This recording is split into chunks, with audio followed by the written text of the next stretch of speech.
Good morning, Jay.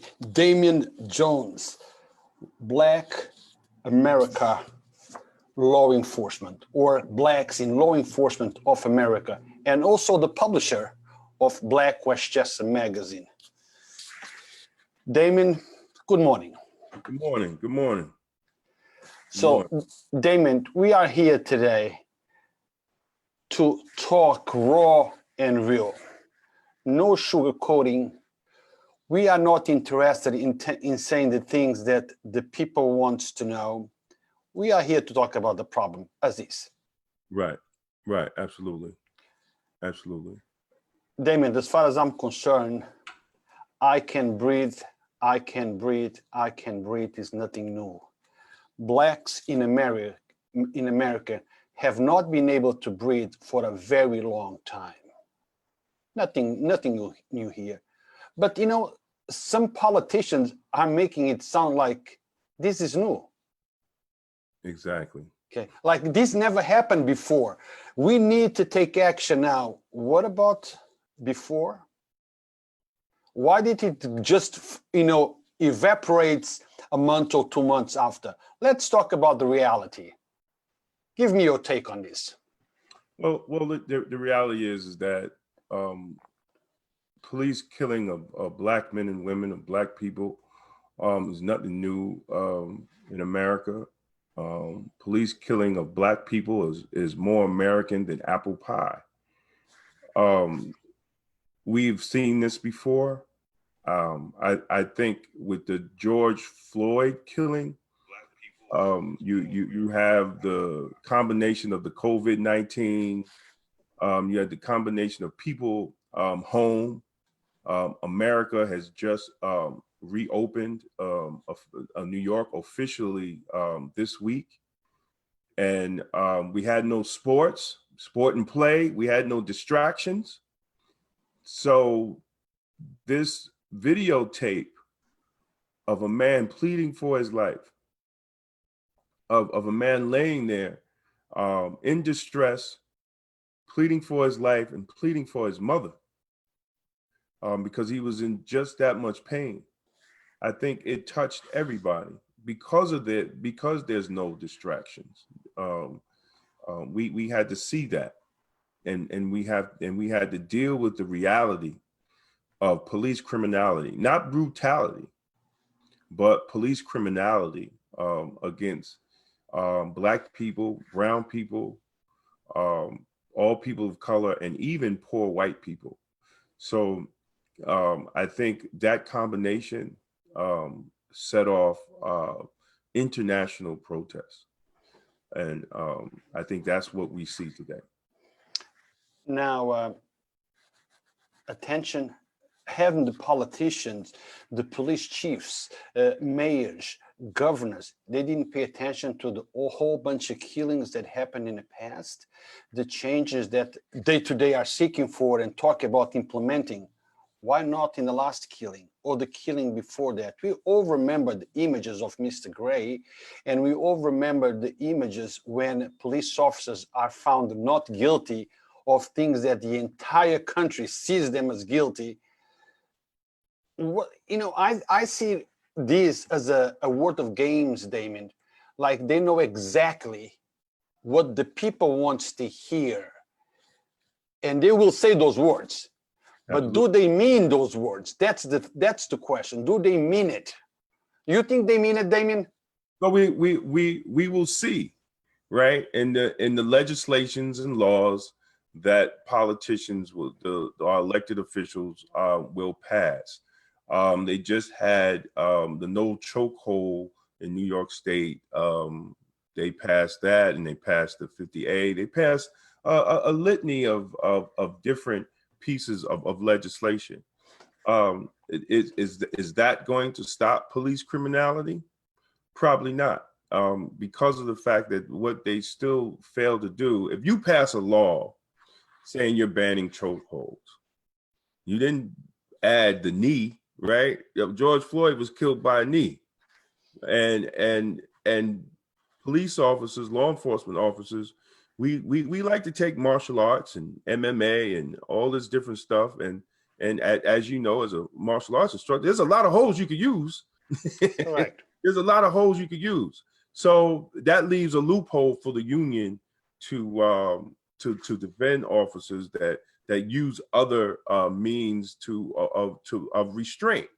So I don't understand in the life of me why our elected officials do not say, if there is a violation of policy, procedure, and training that leads to serious injury or death, it's a crime.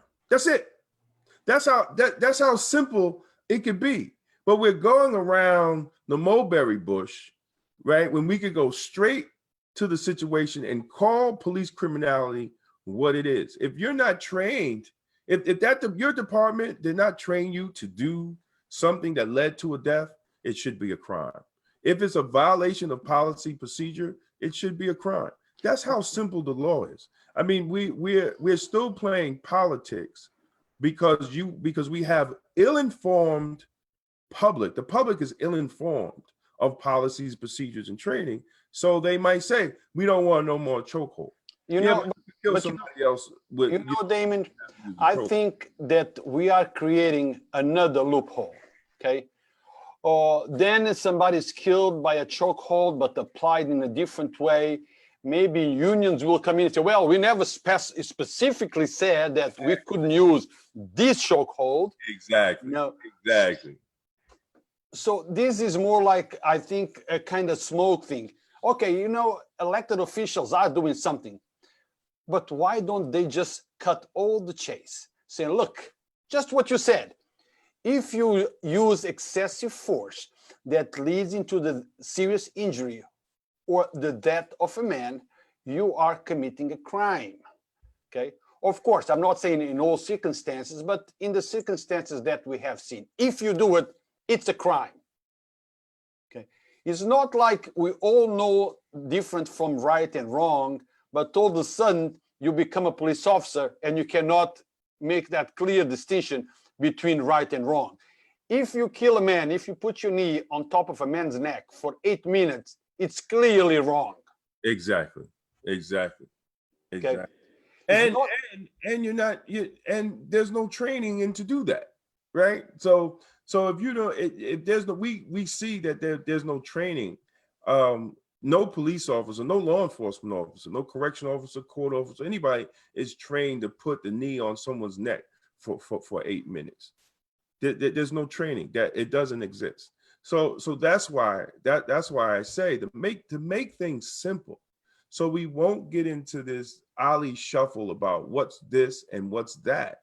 If it's a violation of policy, procedure, or training, right? Because the first thing you ask, were you trained to do that? No. Then why did you do it? That led to the death. You're gonna have to explain. You're gonna have to explain that as an officer. So I think all these other laws are good. I think repealing the 50A law is good. I think as a public, we're called public servants for a reason, because we are paid by the public. Every law enforcement department, our salaries are paid by the taxpayers. Our benefits, and I got some good benefits, right? It's paid by the taxpayers of Westchester County. So why shouldn't our work history be visible for the people who pay our paychecks? If you have a problem, and I'm not talking about personal information, your address or anything like that. I'm talking about your work performance, your evaluations as an officer, your evaluations as a supervisor, right? What is your evaluations? Because sometimes we can see now you not put a check and balance for the public to see on what they're paying for. You also will see how some of these people who are bad officers, how do they get promoted? How do they get promoted? You have in Mount Vernon, you had an officer that cost the city almost $3 million in lawsuits get promoted to a lieutenant. How does that happen? How does that happen? See, and we wonder why we have we have problems in our law enforcement departments because there's a lack of checks and balance here. Because to get promoted, only thing you need is a lucky Saturday to get high enough on a test. But what is the qualifications after that? And how do somebody with all these write-ups, we'll look at with the George Floyd case, how is somebody with all these write-ups and incidents ended up training other officers? So there's a lack in management. And I think as taxpayers, everybody that's watching, no matter what side that you're on this issue, right? You are a taxpayer, and you should have the right to know, because we are public servants. We work for the city. Law enforcement is not a separate function from city function. It's the same function, and we should be held accountable. If you work in a private sector, and you lost $2 million to your company, you wouldn't have a job. You wouldn't have a job. You wouldn't have a job the next day. But you have law enforcement officers that have cost their municipalities millions of dollars. New York City itself has paid out in lawsuits and judgments budgets that smaller states have. Just New York City. And all that money could go to programs that's needed in the 5 boroughs or in whatever community that you have. So we need to hold our law enforcement officers accountable. We want, as law enforcement, we want to get paid because it's hard jobs. And yes, we should get paid because they're hard jobs, but there should be responsibility and accountability that comes with cashing that check. Now, for those that are just logging in and wondering who is Damon Jones, Damon Jones, it's part of the law enforcement, but also the publisher of Black Westchester magazine. Great page to be on, to understand, to talk about current issues. Now, Damon, I think I need to make a a difference here. Is this just the things that we are seeing? Is this just racial, or it's also part of the police culture? Because look, with all these things that are going on, all the racial tension that it's going on, we still see police brutality, we still see police abuse, and every single police officer that are engaging with the protesters in a public place know that is hundreds, if not thousands, of cameras pointing at them. They are still going around some and do the things that the protesters are protesting against. The 2 Black students, and actually the abuse was done by a Black police officer. Yeah. You know? Yeah, culture is the police culture. Some Black officers will beat you faster and quicker than their white counterparts to prove that they are a part of this racist system. Black officers are outnumbered in many of the police departments, even the police departments that population are majority Black. You will have a higher number of white officers. So you have to deal with the culture of law enforcement itself. Law enforcement was created on the oppression of the slave. They were created to enforce, and this is facts. This is just not opinion. Law enforcement was created around the enforcement of the slave codes and the Black codes in the South. In the North, they used to call them the watchmen because they used to watch the rich aristocrats' farms and lands, so the poor people wouldn't come and steal the farms and land. And in time, we ended up with what you see as your police department. And they would say that law enforcement started with Robert Peel out of England. That is the usual notion, that law enforcement started from Robert Peel. Unfortunately, they teach this lie in criminal justice class. But the reality is that law enforcement in America started around the enforcement of the slave codes and the Black codes in the South. So the DNA itself is the oppression of Black and brown people. Now, Damien, we hear a lot of outcry out there, the defund police department. And I understand what the defund mean, but lots of folks don't understand. And also dismantle police departments. How do you see those two subjects, and what can you say about it? The defunding and the dismantling. Is that real? Can that happen? Did well, if you're talking dismantling, look, I don't think anybody should talk about dismantling something unless they have something to put into place. I've always been an advocate for the Black community to begin to police itself. Um, we used to have, and we still do, but we don't have it in Westchester, an organization called the Peacekeepers that used to patrol the streets and use the police as the last resort, which we don't have that. I always use the example of the Hasidic Jewish community. Police officers just can't come into their community. They have to get permission to come into their community. Police officers have to get permission to arrest somebody. But the Hasidic Jewish community police themselves. That's something that Black communities need to look at also. But that's our responsibility. We must have some type of responsibility to policing ourselves before we even can talk about dismantling the police department. That's just foolish talk. Now, we can re-examine the policies and procedures of the police department. We can re-examine on how we use the resources of the police department. We can re-examine on how we train police officers to deal with situations. We have a big problem in Westchester County, especially in New York State, in dealing with mentally ill, because the state has decommissioned a lot of the mental homes and mental facilities.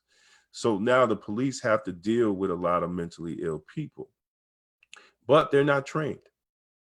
So we need to look at training, and we need to look at how do we use our funds to have specialized units to deal with these situations. We just can't throw a police officer and say, look, go respond to that mentally ill person, right? We have to, they have to be able to be trained. And if not, you'll have a situation like Kenneth Chamberlain Jr. or Senior, or you have another situation that happened in Mount Vernon in dealing with mentally ill, and in situations all over the country. So we have to reevaluate how we use the police. We have to reevaluate what we use the police for, and reevaluate the resources of the police department. Every city is different, so you might find different models in different cities on how, but to dismantle the police and you don't have nothing in place of it, I think that's just foolish talk. Now, Damien, you are a resident of Mount Vernon. Mount Vernon is a city with a large population of minorities, correct? Yes. Now, in comparison to the police department, do we have the same balance in the police department in regards to minorities? Is the majority of the police officers in Mount Vernon also Blacks and Latinos? I have lost count, to be honest with you, but I think we still got a long way to go compared to the rest. Historically, Mount Vernon has always had the largest number of Black officers outside of the Department of Correction. Department of Correction has historically employed more black and brown people than any other law enforcement department in Westchester County. But when you're dealing with specifically with the police departments, historically, Mount Vernon has had the highest. Now, whether or not it was always lower than what the population was, the last time I counted, they were at like around 20%. 20%, but then you're looking at a city that's close to 60-70% people of color, Black and brown people.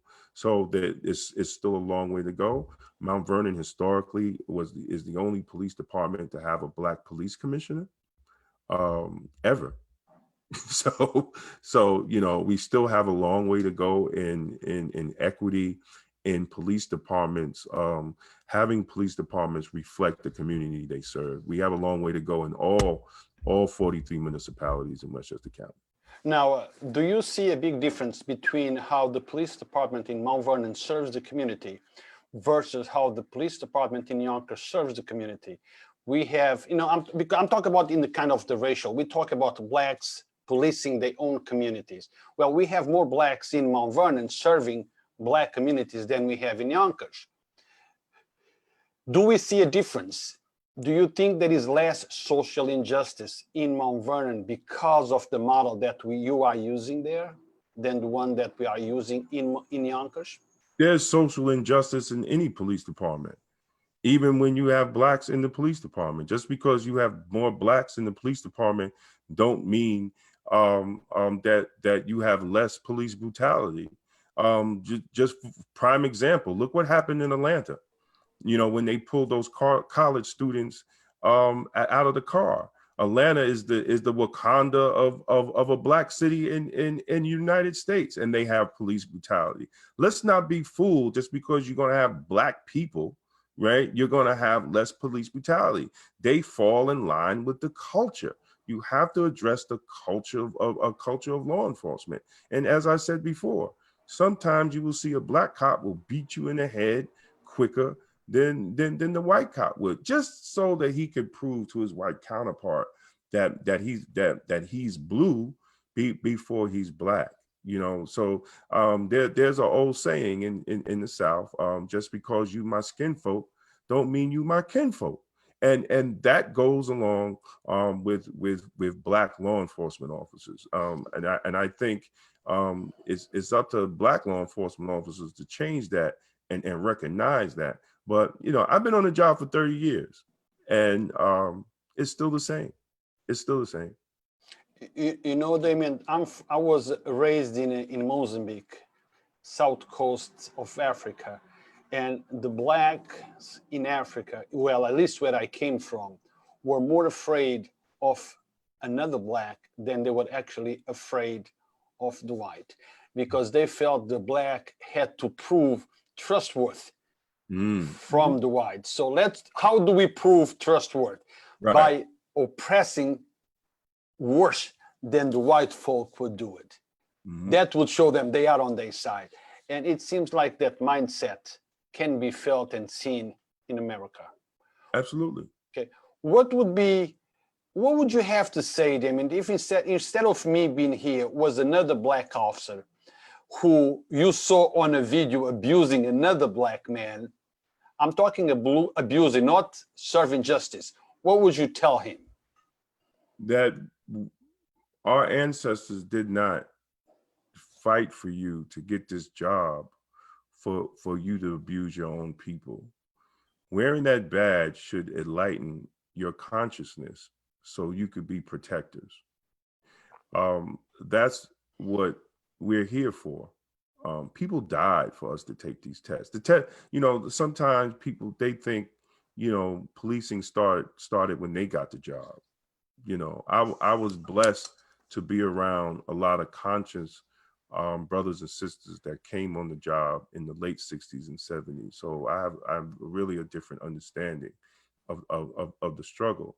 But, we stand on their shoulders, those who made sure that we was able to take the test. They used to have algebra on the police test to make sure that blacks wouldn't get on. There are officers that fought hard to make sure that test had equity in it, so we all can pass. So there's a responsibility when we get hired to our community. Our community fought for us to get on the job.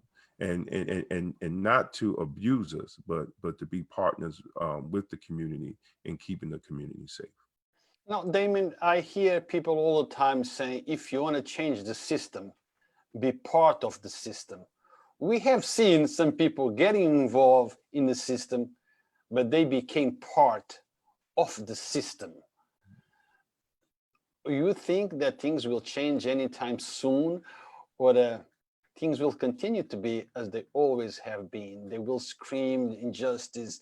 We will do the march. We will protest. Some people will be bitching about it. Others will support it.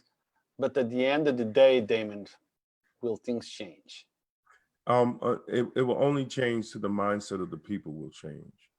But how do you change mindsets, Damon? How do you change that? Well, it's education. I mean, it's information. It's what you do. Is what we do at Black Westchester Magazine. Is what Hezi does. Is what all the people that do that try to put information out there for people to make the correct decisions. We really have to understand that the Black community is the only community that does have no say in how their community is policed. You know, we vote for our elected officials. We vote for the mayor. The mayor appoints the police commissioner, right? So if the mayor, if that police commissioner is not doing the proper job of holding his officers accountable, having good outreach and programs to address crime and violence, and especially not curbing police brutality, not curbing police corruption, then that police commissioner must go. But if that mayor does not find another police commissioner, then that mayor has to go. See, because we vote the mayor in, whatever mayor, right? We vote the mayor in. So we have to understand our power in the vote, and our power in holding those that we vote for accountable, right? I've been talking this for the last 15, 20 years about civilian complaint review boards. There's not one city in Westchester County that has an active civilian complaint review board. And when you read any book on accountability of law enforcement, any book on transparency, one of the ways that the community that can have regress when they feel that they were abused is a civilian complaint review board. So what's the problem? What's the problem? Why haven't these, and let me say, there's not one police department, county police with police officers that have 200 and more employees, county police, Greenburgh Police, White Plains Police, New Rochelle Police, Mount Vernon Police Department. They all had incidents of questionable police shootings and abuse, and none of them have a civilian complaint review board. Why is that? We have to ask our politicians. They legislate. They have to legislate laws, you know. And I think it was a great interview with Brother Olson from the Yonkers PBA and City Council President Mike, the City Council President. But yes, police unions have a lot of power. Police unions have a lot of lobbying, and police unions also have, for some reason, politicians are scared to be labeled anti-police. How about being labeled pro-people? Pro-justice. Or pro-justice. You know, I could take anti-police. I'm even called anti-police, and my wife is a cop. I sleep with one every day. I don't understand how am I anti-police. But they throw these labels out there because you're talking about accountability of a justice system, because the police department is the first entryway into the justice system. And you have an unjust police department, you will change someone's life forever, and that's wrong.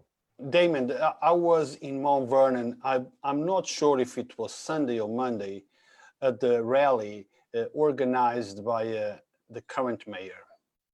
After that rally, I heard and saw about some audio of a Mount Vernon police officer setting up two individuals, if I'm not mistaken, with two.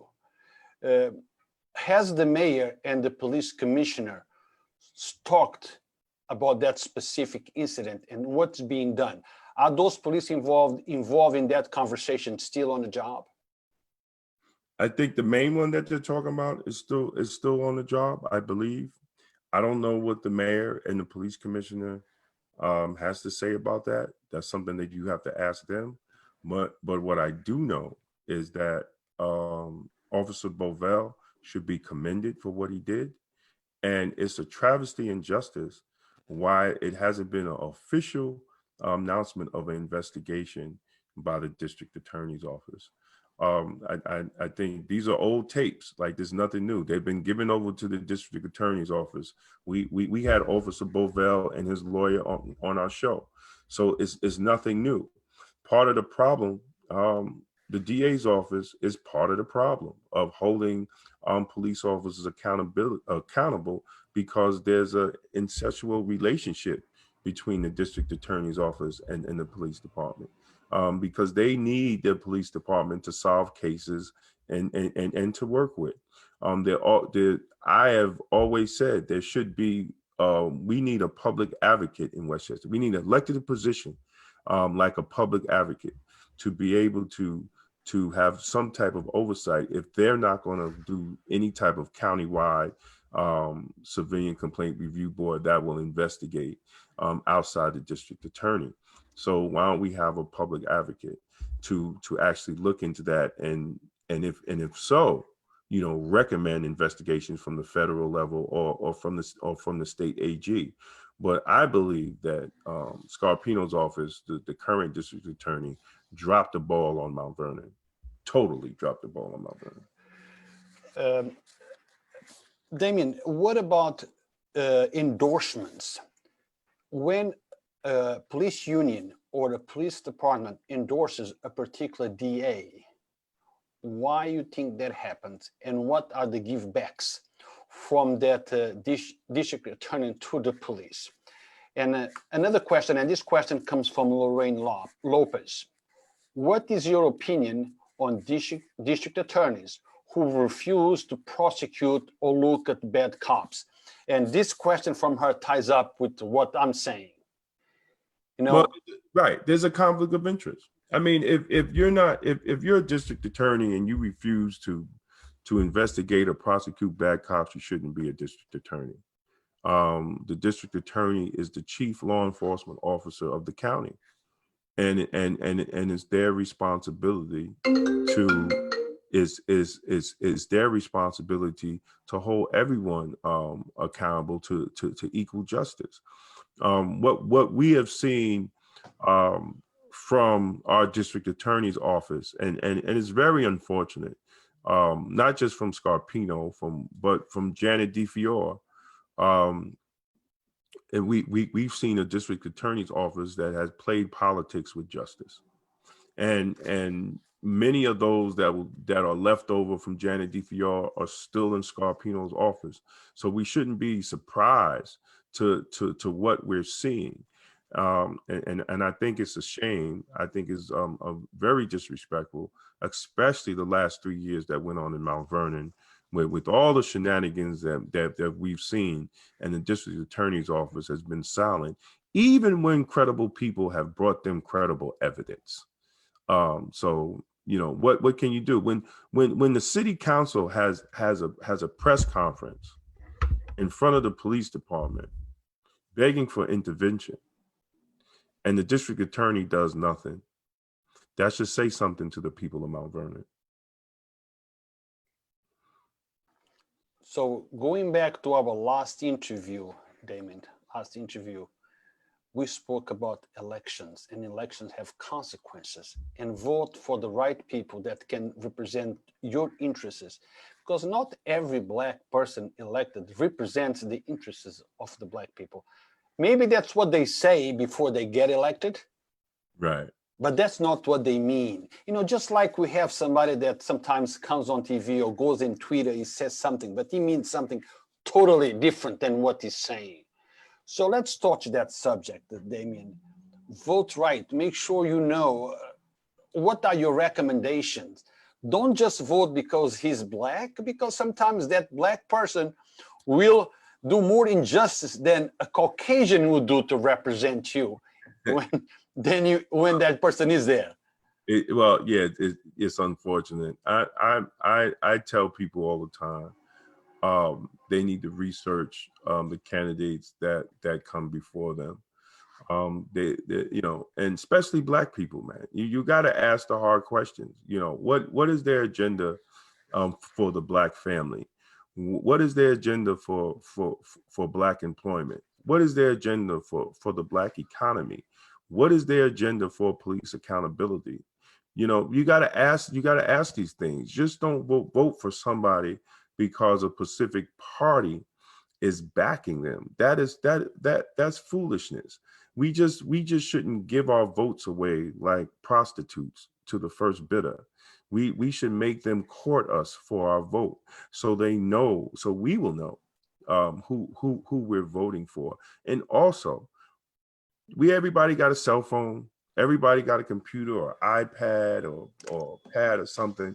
Go on to the New York State Board of Elections and look that candidate up and see who's donating to him.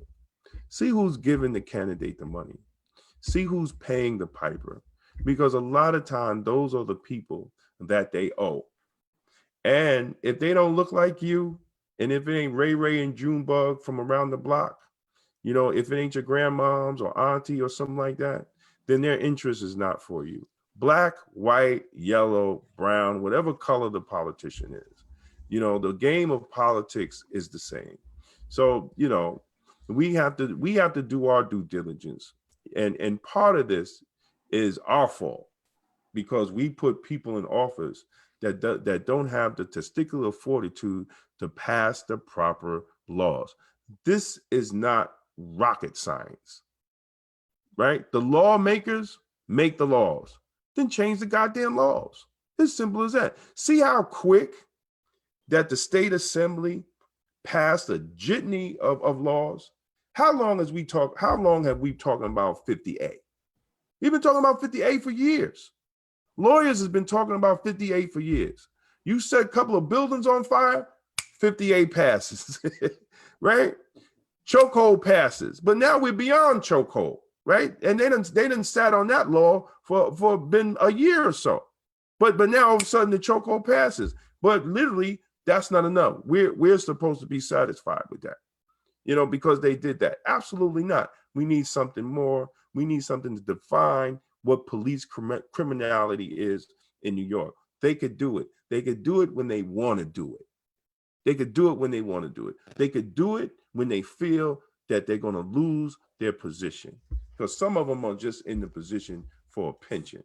Yeah. And not for serving people. Now, Damon, I received a couple emails, you know, in regards to police methods and procedures and investigations.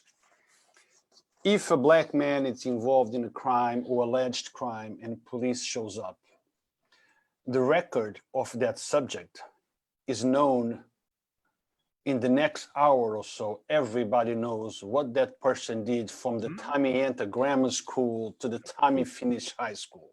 Absolutely. But we will not know the record of the person who caused the death or the serious injury. That it's kept in a safe. No one has, you know, can know. It's they will not release investigation because they will use the famous, well, it's under investigation, we cannot talk about it. But they can talk about the other guy. Right. So how do you feel about this problem? About, look, if a police officer gets involved in something like that, we should know, the community should know his record as well. Absolutely. Absolutely. Absolutely. Someone who has a folder that's been there for 30 years. You open up my folder, I absolutely don't care, right? Because I did my job. If it's only the ones that have those type of folders or jackets that are horrible, that make people question, how did this person still have his job? How did he get promoted? And why is he still working here? Right? So you know, I think as we are called public employees, as I said before, we are paid by the taxpayer. So the taxpayer should have a right to know what our work performance is. If you live in Yonkers, the Yonkers taxpayer should have a right on what their police, their fire, EMS, their work performance is. They should have the right to that. I'm not talking about personal information. I'm not talking about that. Because once you get that direct deposit or you cash that check every 2 weeks, right? You agree to the terms of employment when you do that. And part of the terms of employment should be that your performance is public. And that's where we have to have our elected officials have to have the balls to put, whether we put that in the collective bargaining agreements with the unions or we make it city policy. Not just wait till the state or the federal pass, because that's just being cowards, just passing it on to the next jurisdiction or to the next governing body. Each municipality should put that in their conditions of employment. If you want to work here, then your records, your performance records, your evaluations is made public, so people will know, and it will hold supervisors so they won't do the whole good old boy promotion network where that's my man. Yeah. I know he's screwed up, but because we're in the same lodge or the same society or whatever, he's going to get promoted. Now, Damon, what do you think it's the, let's see, well, let me put it to you this way. I think our legislators are in part to blame for the things that we see, because they are the ones that pass in laws. Now I'm going to ask you this. What about police unions? Are they part of the problem? Why we don't know the records of those police officers that are involved in cases like where the police brutality are used? Well, police unions do what police unions are created to do, is protect their members. You can't be mad with a police union to lobby for laws to protect their members. That's their job. That's the mission statement of the police union. But it's also the job of the elected officials to negotiate on behalf of the people. So Yeah, now, but Damon, I'm sorry to interrupt. I thought the unions are there to protect labor rights, not when you commit a crime or alleged crime. Well, police unions have turned into big lobbying firms, right? They turned into big lobbying firms. And to continue, to me, police unions, a lot of unions are basically an extension of the police department because they're all together. They're all together at the end of the day. But they have a job to do. And they look at labor. Police unions, they deal with labor a little different than 1199 and your historical labor unions.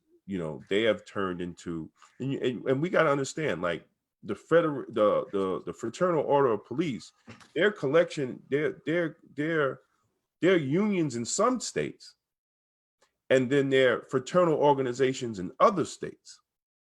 And they have a lot of money. They have a lot of lobbying power, no different than big pharma or the meat industry or any other big industry that lobbies for these laws to protect their members.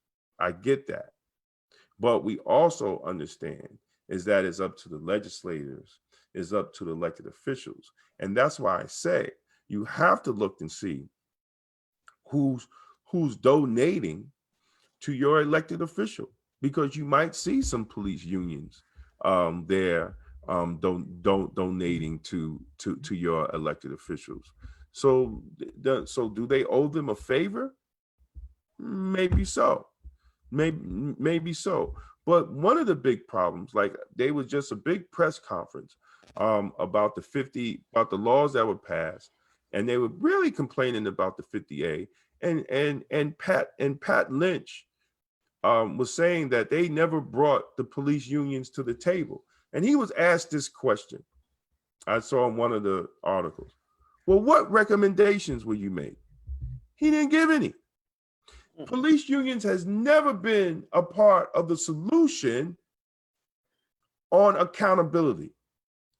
Never. Never. You never saw them say, well, we got these suggestions how to make it better. There's never been a part of the solution of accountability. And that's a big problem. But I commend, I commend Olson a lot of times, even though sometimes we're on a different side of the situation. But for him to be willing to sit at the table with the city council president and come up with solutions is a start. Is definitely a start. But when you have union presidents like Pat Lynch that just yap yap yap yap yap, but when they ask him what type of solutions he doesn't have them.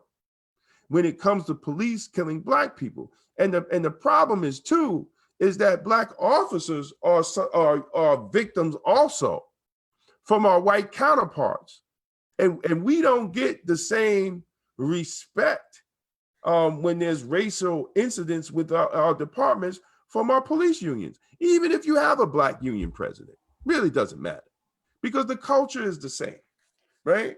The culture is the same. So Black law enforcement officers, I'm in a group chat now, and we're talking about responding to the press conference that these unions just had, because what they said is contradictory to what a lot of Black officers believe, and a lot of Black officers know we don't have a chance in hell if we fall under the same situation and a lot of white cops in getting a quality defense from our union that we pay dues to.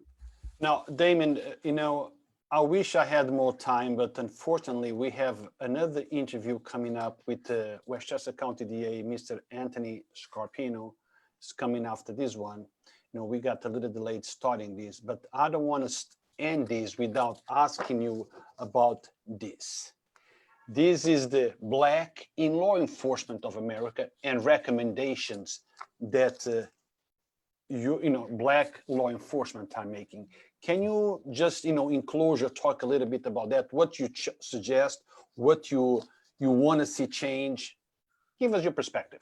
Well, what we did was we took a couple of reports that were already out, right? Barack Obama's 21st century policing model, the use of force review that came after the untimely shooting of Detective Ridley. Also, there was a report from one of the universities, I don't have it in front of me, there was a report from one of the universities, how to address police accountability through collective bargaining. So we took some of the major points out of these reports and we put it into, here's the recommendations. Also, we took Robert Peel's Peelian principles, which law enforcement like to quote Robert Peel all the time. But if you read his Peelian principles, it talks about a lot of accountability. So we took all that, we put it together, and we made it simple for elected officials from the start, from recruitment to evaluations to datas to accountability to changing from what they call bias training. No, that implicit bias training doesn't work. What they need is undue racism, because we know that racism exists, and for all that, all the way down to the bottom, even CCR having, each city having a CCRB. But I want to leave this for your viewers. In Amnesty International, June 2015, put out a report on the United States. And this was Amnesty International said. The United States has failed to track how many people are killed by law enforcement officers. No one knows exactly how many people are killed each year, but estimates range between 400 to 1,000. African Americans are disproportionately impacted by police killings. The United States has failed to respect and protect the right to life by failing to ensure that domestic legislation meets international human rights law and standards on use of lethal force by law enforcement. All 50 states and Washington, D.C. failed to comply with international law and standards on the use of lethal force by law enforcement officers.